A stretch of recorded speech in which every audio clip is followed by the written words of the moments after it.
राधे कुंज में विराजे घनश्याम राधे राधे कुंज में विराजे घनश्याम राधे राधे। तुमको अपना समझ के मैं आया, तुमको अपना समझ के मैं आया, वो तुमको अपना समझ के मैं आया, तुमको अपना समझ के मैं आया। मांगने को तो दुनिया पड़ी है, मांगने को तो दुनिया पड़ी है, मांगने को तो दुनिया पड़ी है, मांगने को तो दुनिया पड़ी है।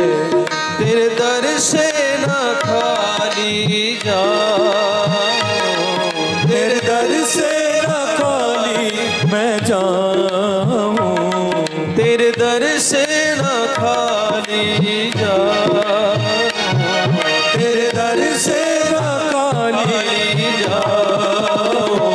बात आके यहाँ पर उठी है, बात आके यहाँ पर अड़ी है।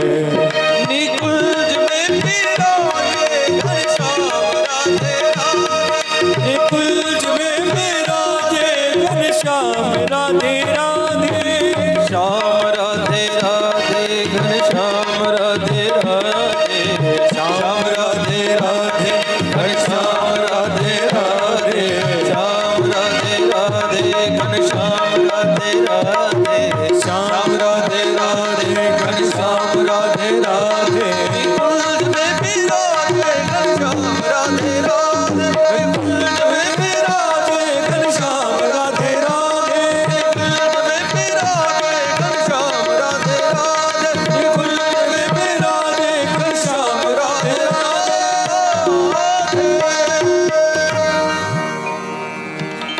उदास बैठे हैं व्यास जी महाराज। आगमन हुआ भगवत भक्त संत का, नारद जी महाराज का भगवान नाम संकीर्तन करते हुए जैसे आए, व्यास जी ने प्रणाम किया सजनों नारद जी महाराज को, और नारद जी कह उठे जैसे ही व्यास जी को देखा,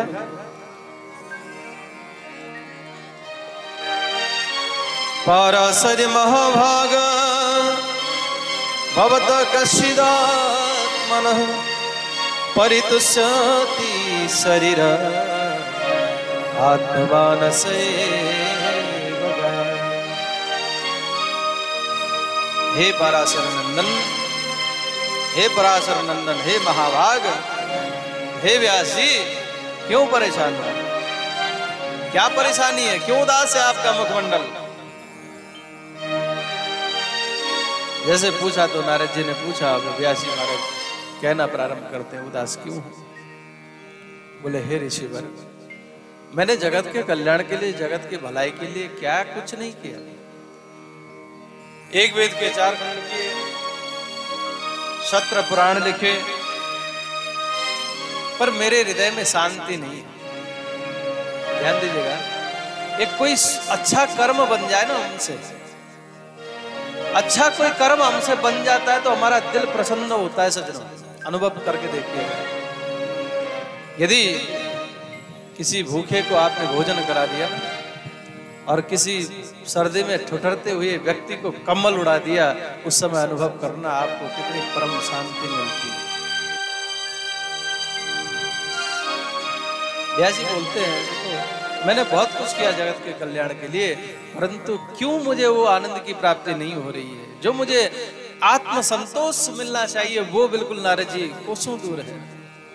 नारद जी ने कहा, देखो व्यास जी, आप अन्यथा न लो तो मैं कहूं। बोले महाराज, आप तो मुनि श्रेष्ठ हैं, आप भगवान के मन हैं, आप कुछ कहें और मैं बुरा मानूं, ऐसा कैसे हो सकता है?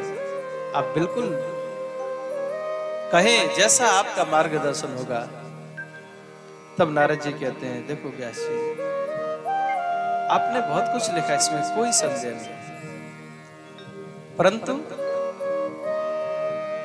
आप आत्म संतोष चाहते हो, आप प्रसन्नता चाहते हो, हृदय में प्रेम हो, उल्लास हो, ये चाहते हो, और आपने उसके लिए तो जो लिखना चाहिए नहीं लिखा। आप हंसों को द्वार पर बुलाना चाहते हो तो द्वार पर तो बढ़िया सुंदर सरोवर निर्माण करना पड़ता है, तब जाकर के उस सरोवर में हंस आते हैं। और आपने अगर अपने द्वार के पास में जूठे पत्तल दोने फेंके तो हंस नहीं आएंगे, वहां तो कौवा आएगा। समझे कि नहीं समझे? नारद जी ने कहा कि तभी आपको आत्मा संतोष नहीं मिल रहा है।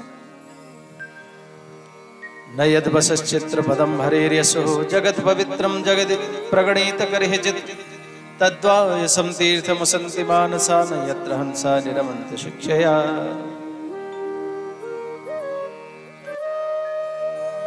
आप जब तक व्यास जी भगवान की लीला कथा का विस्तार नहीं करोगे तब तक आपको आनंद नहीं आ सकता।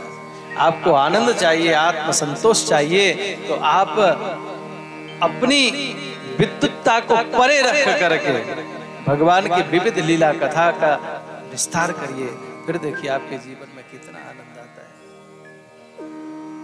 भगवान की कथा की महिमा यहाँ पर व्यास जी को नारद जी ने सुनाई सजे। हे व्यास जी, मैं प्रत्यक्षम किम प्रमाणम, मैं पूर्व जन्म में दासी का पुत्र था, मैंने पिता के दर्शन नहीं किए। जब तक मैं जानने लायक हुआ तब तक पिताश्री पहले ही भगवत धाम को चल बसे थे। मैंने पिताजी के दर्शन नहीं किए, मेरी बूढ़ी माता ने मेरा लालन पालन किया, कुछ था नहीं। संतों के आश्रमों में जाकर के मेरी मैया सेवा करती थी, तब संतों ने रहने का स्थान दे रखा था, इसी से हमारा जीवन यापन चल रहा था। एक बार की बात, चतुर्मास का समय संतों का आगमन हुआ, भगवान की कथा कीर्तन, 4 महीने ऐसे व्यतीत हो गए। अब 4 महीने में इतना दिल लग गया था मेरा संतों के बीच में कि बड़े संतों ने भी मेरा नाम दे दिया था। कोई रामदास कहता था, कोई गोपाल कहता था, कोई कुछ कहता था, भगवान के विविध नाम लेकर के मुझे बुलाते थे संतजन। मैं भी छोटा सा बालक दौड़े दौड़े संतों की सेवा में जाता, जंगल से समिधा ला करके देता, सूखी सूखी लकड़ियां बटोर करके ला के देता। संत कुछ भी कहते तो झटपट कर देता था। बड़े आनंद से समय व्यतीत हो रहा था कि अचानक 4 महीने कब व्यतीत हो गए पता ही नहीं पड़ा। नारद जी अपने पूर्व जन्म की बात सुना रहे।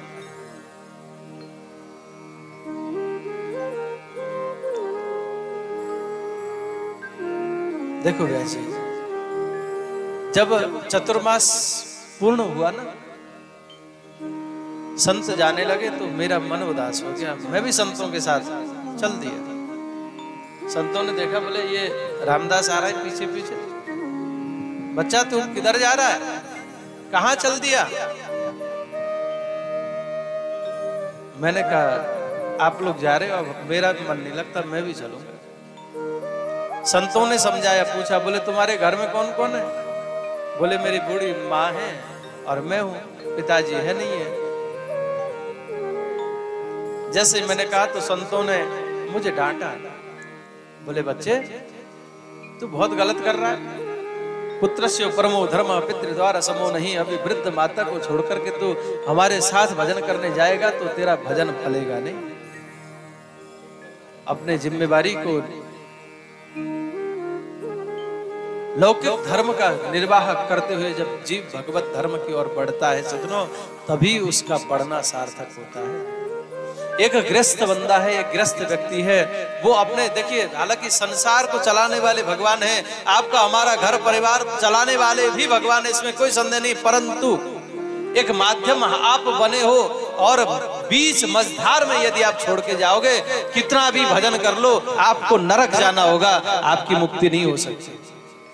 एक लौकिक धर्म का निर्वाहन करने के उपरांत आप उस अवस्था में पहुंचो, फिर लौकिक धर्म आपको बंधन में डालने वाला नहीं होगा।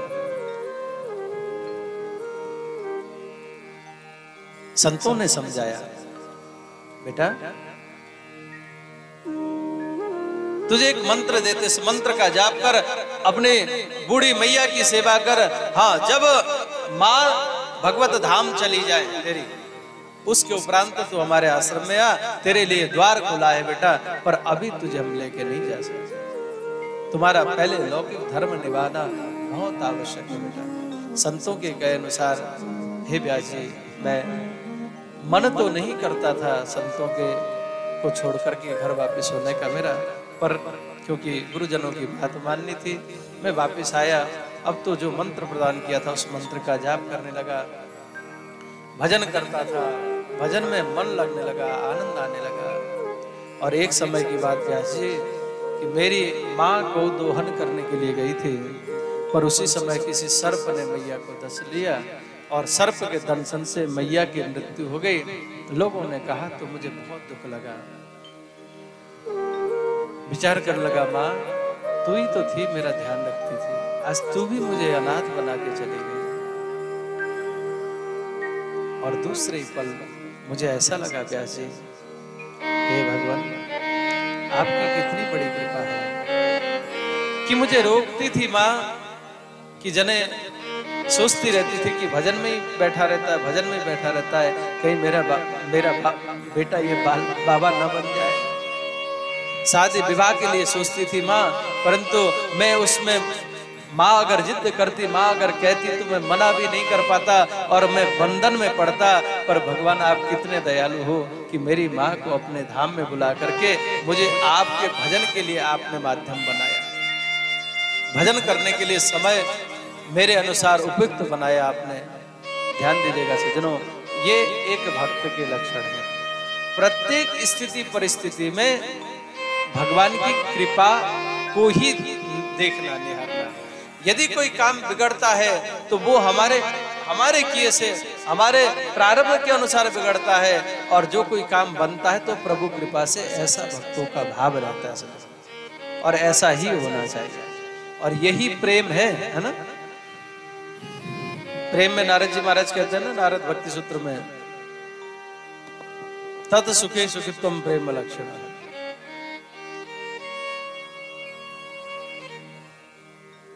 भगवान का धन्यवाद ज्ञापन किया मैंने व्यास जी कि भगवान आपकी बड़ी कृपा रही। कहने का भाव क्या सज्जनों, प्रत्येक अवस्था में भगवान की दयालुता के ही दर्शन हमको करना चाहिए, है ना। माता का अंतिम संस्कार किया और उसके उपरांत जो है मैं उस मंत्र का जाप करते हुए उन संतों के आश्रम की तरफ प्रस्थान करने लगा। जंगल में नदी में स्नान किया। स्नान करने के उपरांत एक सुंदर वट वृक्ष था, वहां पर बैठ करके उस मंत्र का जाप करने लगा। जैसे जप करते करते करते करते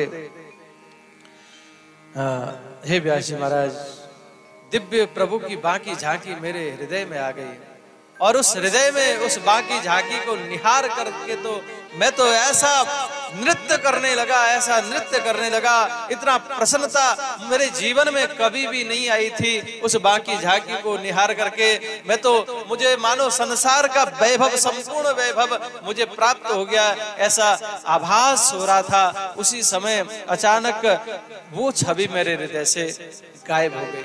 अब तो मैं जितना भी प्रयास करता हूँ कि वो झांकी दोबारा आ जाए, अब वो झांकी आ ही नहीं रही। अब रुदन करने लगा, तड़पने लगा, जोर जोर से कराहने लगा, हे प्रभु, जब जाना ही था तो आए क्यों, और जब आए तो गए क्यों। जब मैं व्याकुल अवस्था में भगवान को पुकारने लगा जोर जोर से, तब भगवान ने आकाशवाणी करी, हे बालक, ये रूप मैंने तुमको एक बार दर्शन करा दिया, क्योंकि तुम बच्चे हो ना, छोटे हो, भजन कर रहे हो, माला जाप कर रहे हो। कहीं तुम्हारे मन में ये भावना न आ जाए कि कहीं पता नहीं भगवान होते भी नहीं है कि नहीं, मैं माला ही भर सटका रहा हूं, कहीं ऐसा तो नहीं कि कोई, यानी कि एक नेगेटिव भाव आपके अंदर ना आ जाए बेटा। इसलिए मैंने आपको अपने रूप की थोड़ी सी चटनी चटा दी है। अब तुम्हारा भाव कभी परिवर्तन नहीं होगा। देखो, अब मैं तुमको दर्शन इस जन्म में नहीं दे सकता, तुम्हारा भाव परिवर्तन न हो, तुम दूसरे राह में न चले जाओ, इसलिए मैंने एक बाकी झांकी तुमको दिखाई।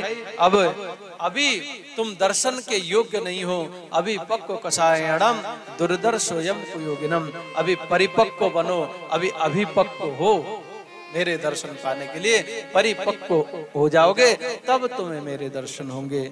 इस प्रकार से मैंने कहा भी भगवान से, प्रभु जब परिपक्व होता तभी आप दर्शन देते, अभी देकर के फिर मना कर रहे हो दर्शन देने से।